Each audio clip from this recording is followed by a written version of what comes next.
Hi ladies and gentlemen, this is Mark from Demons Designs. As you can see, it is a big boy.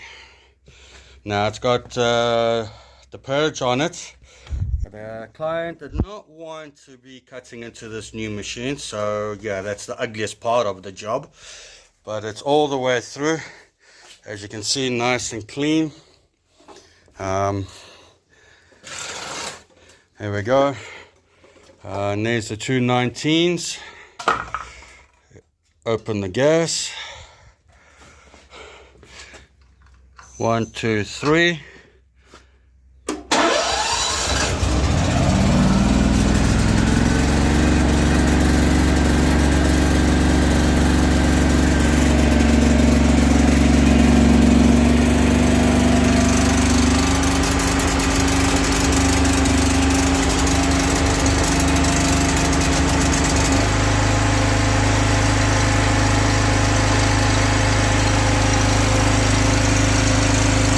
That is 100% on gas. So yeah.